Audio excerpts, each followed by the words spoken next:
Welcome back, everyone. This video is second in a series about cryptids and mythical beasts in A Song of Ice and Fire. You don't need to have seen the first video, which was on unicorns, to understand this one, but I would encourage you all to go back and watch it, as there are quite a few fascinating concepts about unicorns, and the video does go into ASOIAF's most cursed theory. But on to lions.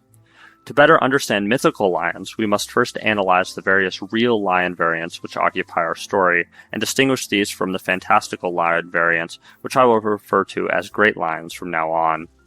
Regular lions, equivalent to our own in this real world, are scarce but still present, as there are allegedly still a scarce number of wild lions left in the Westerlands, and Circe does recount that Casterly Rock does keep caged lions. Famously, the founder of House Clegane was ennobled when he saved Tytos Lannister from a lion, though this was several decades before the song, before the lions in the Westerlands were hunted to the brink of, or likely to, extinction.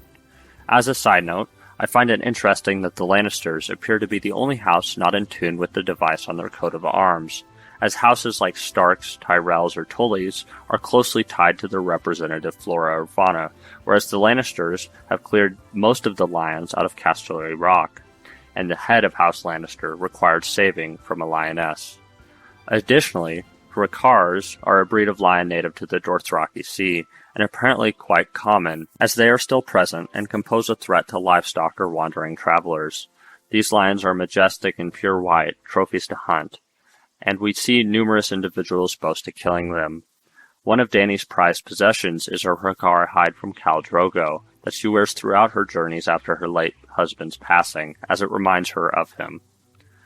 We know great lions are different than these two regular lion breeds due to a quote by Leaf during a Bran chapter, where she recounts that the great lions have all been slain. We actually get no other descriptors from Leaf except for the fact that they were primarily on the western hills and are now extinct. We can postulate that they were very likely much larger and more ferocious than regular lions, as dire wolves to real wolves, but there actually isn't enough evidence to state anything definitive. We also hear stories of cave lions, which the children of the forest led into battles using them against the First Men. Brienne remarks on cave lions during her adventures with Jaime in A Storm of Swords. Brienne is frightened and wonders if cave lions could be in the darkness they explore, though it is hard to tell if she is exaggerating, as she mentioned dire wolves as well, and given their location next to Harrenhal, it seems to be a superstitious supposition. So we can't really be sure if cave lions are still around in Westeros, a rare, near-extinct species, or a mystical race which has all but vanished from the world, or maybe only resides in tales. It's also not clear if these are the same great lions that Leaf discussed, or a different species of mythical lion. The fact that the Green Seers have ties to both makes me think that the two are in fact the same animal. Cave lions are actually a real-world animal which are now extinct. These were relatives of the modern lions and felines we all know, but they were much larger and had slightly different skeletal structures. On top of these lions, there are a few other felines throughout the world of Ice and Fire. Panthers, wildcats, tigers, and cougars from our real world are all seen in the song, albeit with some minor tweaks here and there. Shadow cats are ferocious and exceedingly dangerous predators which are present across much of Westeros. We get descriptions of tree cats, which are large, bobcat-like felines found in both Westeros and Essos. Sirio Farrell mentions pouch tigers, an odd marsupial found in the far reaches of Essos. No idea what these things are, but they do sound very interesting. There's actually one more type of lion in Westeros. Well, kinda. Not really. The lizard lions are not felines. They are actually a type of reptile that dwell in the neck, and they show up throughout the story. Arya sees one in a Game of Thrones, for example, and there's one on the coat of arms of House Reed. They bear a remarkable similarity to crocodiles, but they aren't actually crocodiles as crocodiles are elsewhere classified. So they are likely just a cousin to the crocodile species, albeit with some minor alterations. One other mythical beast worth mentioning in the context of lions would be the Sphinx. While sphinxes are merely statues with a lion's body, which are most commonly found from Valyria, we actually have one vision, implying which sphinxes are very likely real in ASOIAF. In The Winds of Winter, Aeron Greyjoy has a vision where he sees dragons, krakens, and sphinxes obey Euron's command after Euron blows a great horn. The Great Horn is clearly Dragonbinder, whose abilities are currently unknown, but it is able to magically manipulate the judgments of humans, and very likely able to command dragons. The three beasts Euron sees are interesting, because we know that dragons are real, of course, and Euron has ambitions to control them. Krakens are almost certainly real, and Euron already has plans to awaken them from the depths of the ocean in the coming Battle of Blood. Video on that soon, by the way. But there is no evidence that sphynxes are real.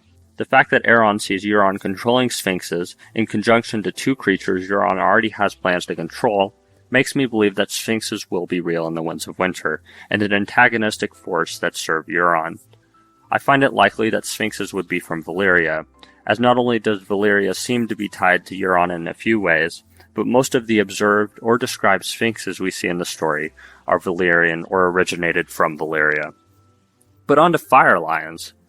In perhaps the most dramatic moment in the Song of Ice and Fire, Daenerys Targaryen chooses to embrace the fire within her and walk into her husband's funeral pyre. The magical occurrence is a spectacle of death, prophecy, magic, fire, and blood, and in the midst of the pyre, Daenerys sees a trilogy of magical creatures. She sees great serpents. It is unclear if these are fireworms or a type of kraken or basilisk or something else. Unicorns, and something called a firelion. You might be led to think that a fire lion is just a regular lion made out of fire, but that ignores the context of the vision. The creatures Dany sees are mystical and supernaturally beautiful. Additionally, if what Dany saw was just fire in the shape of lion, she would have described it as such, as she does with the unicorn and other animals that she sees made of fire, stating that they are made of flame.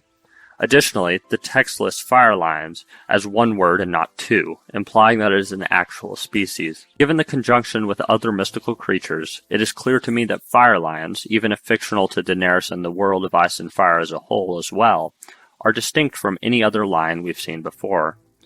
So if firelions are a thing, what could they possibly be?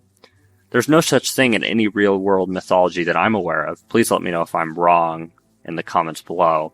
If real in ASOIAF, firelions are incredibly rare or long extinct, and the latter seems much more likely as we have no other accounts of them anywhere in all of Germ's works. It's possible that they could be a magical cousin of greatlions, capable of breathing fire, possessing a mane of flame. Perhaps they come from Valyria, as the magic in exceedingly advanced Valyria is so shrouded in mystery and magic that anything really seems possible, and the connections to fire could work.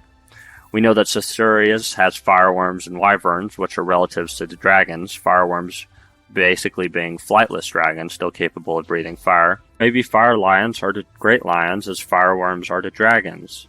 Maybe fire lions are on an as-of-yet unexplored area of Planetos. But this is all complete speculation. I don't know. We see ice spiders, so fire lions don't seem too far out of the theme of the Song of Ice and Fire. I really want a fire lion versus ice spider duel, by the way, but back to reality. Personally, I want to think that fire lions are real in ASOIAF, with flowering manes of flame. All we know is that there is a singular reference to fire lions, but it does seem to imply that they are a magical counterpart distinct from the lion. Who really knows, though? But that's enough tinfoily speculation and daydreaming. We know that there are modern lions in Hrakars, and there are the extinct great lions, which may or may not be the same as cave lions, which are both distant relatives or cousins to the two modern lion varieties. Sphynxes are tangentially related to this in the lion family tree. Fire lions, if real, would be magical and distant cousins to these species. But what do you think? Are fire lions real? Extinct? Just a lion made of flame Dany sees in her vision? What about the other lions that occupy the story? Will these dire lions play into the future story? Please let me know. Lastly, I would like to ask you all to subscribe if you are able. I have less than 250 subscribers, and I'm a very small content creator, so every subscriber really provides a significant boost to the channel. I'd also like to thank everyone who has subscribed over the past few weeks, as my channel has quite literally rapidly doubled in size, and well, I really like that rate. You all remain the main reason that I'm doing this, so please comment below if you've got any ideas or thoughts that you'd like to share with me. This is part of a series on cryptids, so if you all have any suggestions on the next mythical beast you'd like to see covered, please let me know. I'll probably do krakens, maybe basilisks or fireworms next, but both of those videos may take a bit longer than this one, so we'll have to see. Anyway, thank you all very much to each and every one of you. Please do take care, and I would be delighted to see you all next time.